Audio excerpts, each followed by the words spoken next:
கர்த்தருடைய பரிசுத்த நாமத்துக்கு ஸ்தோத்திரம். கர்த்தர் இன்னைக்கு நம்மளோட சொல்லுவது என்னன்னா, நாவை காட்பதே நன்மை. நான் இதுக்கு முன்னால் உங்களுக்கு சொன்னேன், நாவை காத்து கொள்ளுங்கள்னு. இப்போ அதனால என்ன நன்மை ஏற்படும் நம்ம தெரிஞ்சுக்கணும் இல்லைங்களா? அது என்னன்னா, நீதிமொழிகள் 21:23, தன் வாயையும் நாவையும் காக்கிறவன் தன் ஆத்துமாவை இடுக்கண்களுக்கு விலக்கி காக்கிறான். இது ரொம்ப முக்கியம், பார்த்துக்கோங்களேன். நாவையும் வாயையும் அடக்கணும். அதை காக்கிறவன் என்ன செய்வானா, தன் ஆத்துமாவை இடுக்கண்களுக்கு. நல்லா தெரிஞ்சுக்கோங்க, நாம் பரலோகத்துக்கு போகிறதுக்கு தான் வி ஆர் லிவிங். இது ஒரு ஷார்ட் பீரியட். நம்ம செத்து போயிட்டோன்னா நம்மளோட ஆத்மா தான் போகும், சரீரம் இங்கே தான் இருக்கும்.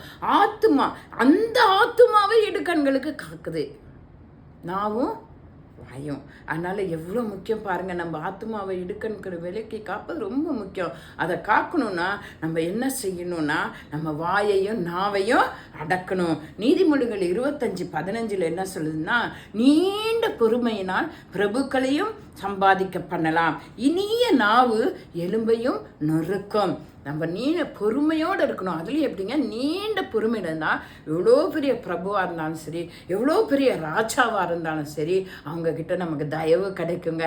அவங்களுக்கு நம்ம இன்பமாக இருப்போம். அதே போல் இனிய நாவு. இனிய நாவுன்னு என்னங்க, நம்ம பேசுகிற வார்த்தை. நம்ம பேசுகிற வார்த்தை அடுத்தவங்களுக்கு ஆறுதலாக இருக்கா, அடுத்தவங்களுக்கு சமாதானம் கொடுக்குதா, இல்லை அவங்கள ஹர்ட் பண்ணுதா? நல்லா யோசிச்சு பாருங்க.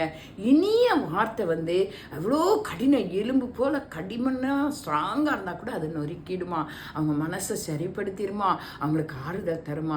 உங்களுடைய வார்த்தை எப்படி இருக்குது? அடுத்தவங்களுக்கு சமாதானம் தருதா, இன்பத்தை தருதா, ஏண்டா பேசுகிறாங்கன்னு இருக்குதா? இனிய வார்த்தைகளை பேசுங்க, சரிப்படுத்தி கொள்ளுங்க. ஆத்துமா இடுக்கனுக்கு நீங்கி நாங்கள் பரலோகத்துக்கு போக ஆயத்தப்படுவோம். கர்த்தர் நம்மளை ஆசீர்வதிப்பாராக. ஆமென்.